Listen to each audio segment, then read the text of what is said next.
What's up, guys? This is my 2007 Dodge Ram 3500 with the 5.9 turbo diesel, and I'm just gonna show you guys a little bit how much weight I'm pulling with it. If you look from here, you can see that she's not squatting in the back. As a matter of fact, the back is still taller. I have a downforce or equal weight, or I should say total weight, in the truck. I'll show you from this side so you can see. Driveway does go down right now. If you take a look, the back is still taller. Tires are not squatting. That's why I like the dually, because I can get away with a lot of weight, and the trailer, I should say the rear end, doesn't do this because I can put so much downforce. To show you from a further distance, in the back I have a tote that's full. That's 2,750 pounds. Not to mention the hoses, compressor, and I'll show you what else I got in the back.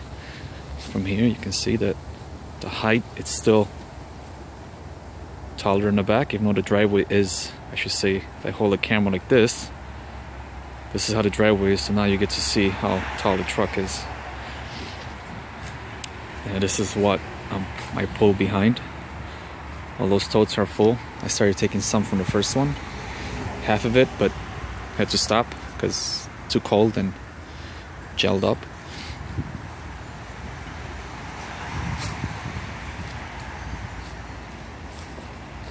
I am planning to change the original hitch because I believe they're only rated at 10,000 pounds, and I just like to be safe. That down hitch, it's a 6-inch down hitch, and that is rated at 2,000 downforce and 14,000 gross trailer weight.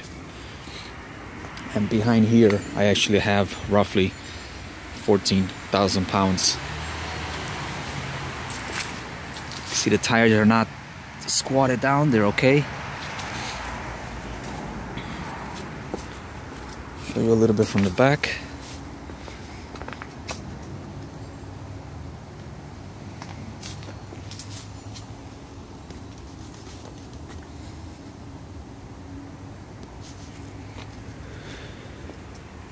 Now, you might wonder why the truck didn't squat. Tires, I didn't put any extra air. You see, they're just fine. Before, I knew I was going to carry this kind of weight, so what I did is I added air ride or air assistant bags. You can see right there. That's one. Over there is the second one. The manual says 30 minutes installation. Don't believe in that. Actually, it took me, well, consistent took me 3 hours. Total 2 days, because I was doing other stuff in between. But anyways, I ran it all professional. You can see the line through the frame, comes out through here, goes over here, and for meantime I just left it right here, just for the meantime. And this truck does come with an engine brake, so I use a air hose right here, since it has a built-in compressor to add air to the bags.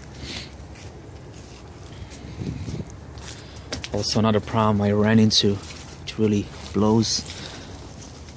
See if I can show you guys, or maybe you guys can hear it. I was running low on fuel, and I always have bad luck with BP. I got fuel up north, way up north. I mean, up north, it's close by Canada. And had a major problem. See the miles, 175. Take the key out, and I'm gonna start it.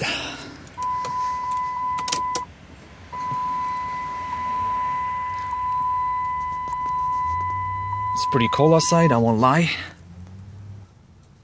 19 degrees.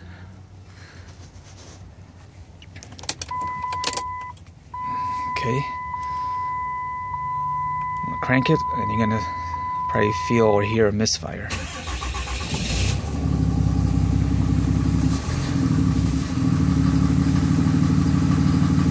That was actually the exhaust brake that's on. And let me tell you, this thing does help a lot. By keeping that on, it heats up the motor real quick. Another problem I'm having is, you guys can see the gauge over here for the amperage. This is what it does until the alternator gets warm. And I think this is probably common on most of these trucks. I don't know if you guys ran into this problem, but if you do, let me know. But what I noticed, I can't do it now, but I started the other day and she was misfiring. I never had an issue, only after I put the diesel, and I actually put only, let me shut this off. Take the key out. Sorry about the shake, it's kind of cold outside. So right after I put the fuel, 5 minutes later we noticed she's sputtering. Right after I put this load on, and it was no fun because you don't want the truck to sputter. It can cause some severe damage to your piston. So I kept it only at 60 miles an hour. It seemed like she liked it there without hesitating. And luckily I only put, like I said, 5 gallons. So then we stopped at a different gas station and I fill her up with different fuel, and then she ran a little bit better.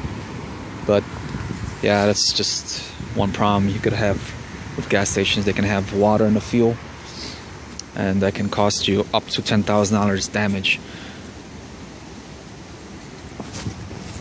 Oops, didn't see the tree. So yeah, this is pretty much how this truck handles. I'll show you again inside the fuel mileage I was getting. This is what I have back here.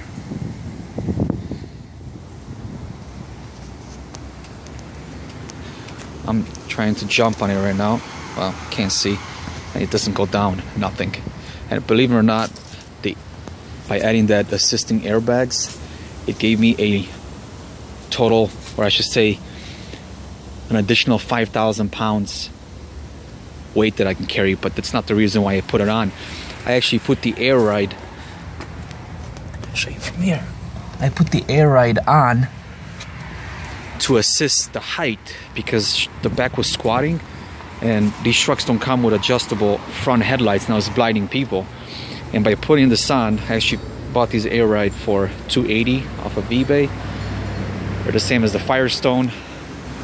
All companies are the same, probably made in China or whatever. They do help a lot, and it helps a lot when it comes to when you have pressure on the tongue weight.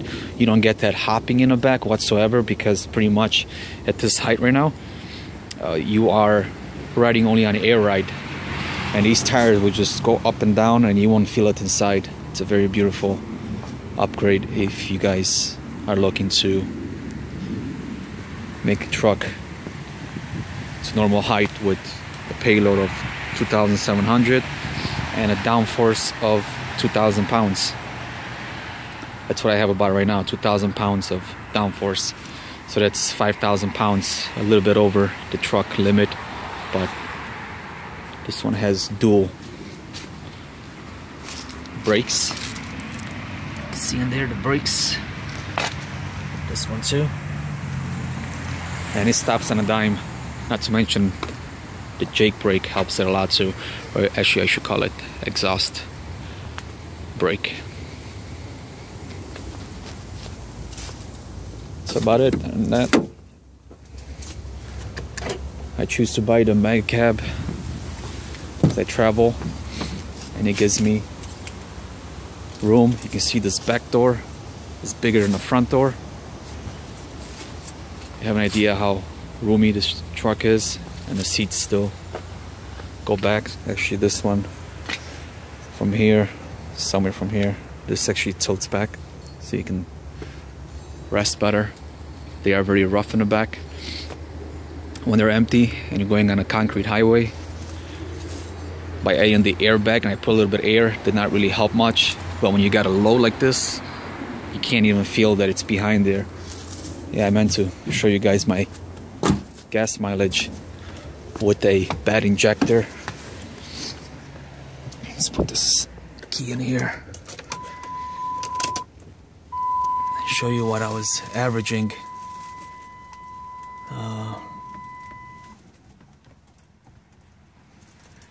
13.5.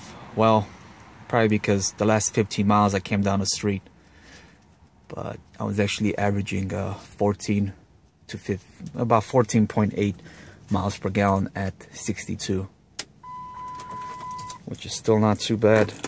Consider the payload was at 14,000 pounds total. So I mean, no, I should say total was 21,000, including the truck and what you see behind her.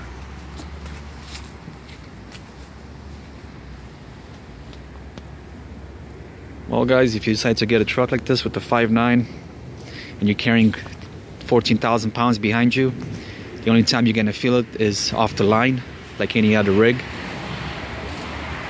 Well, my rig's not here, but even my other semi, the real semi, has a Cummins in it, and the same thing off the line, you feel it. But once you start rolling, it's like there's nothing back there. That's the same thing with this lovely Cummins. It's almost, to be honest, almost feels like the more weight you add to it, the better she pulls. I'm sure I'm probably not the only guy that says that, but that's pretty much how it is with these trucks. And this is actually automatic 4-speed. Probably the manual would be better, but since like I said, we go on long trips, my parents don't like manual, so I had to sacrifice from manual to automatic. But like I said, no big deal. I can build these trans for roughly $500, so it's not that expensive. And this one's still original at 175 plus thousand miles, and supposedly they go bad around 200,000. But again, I never abuse the truck, so I'm actually the second owner. Alright guys, thanks for watching my video, and I'll be posting more videos about this truck and other things. And if you like, you can subscribe and give me a thumbs up, and hope you guys enjoyed the video. Thanks for watching.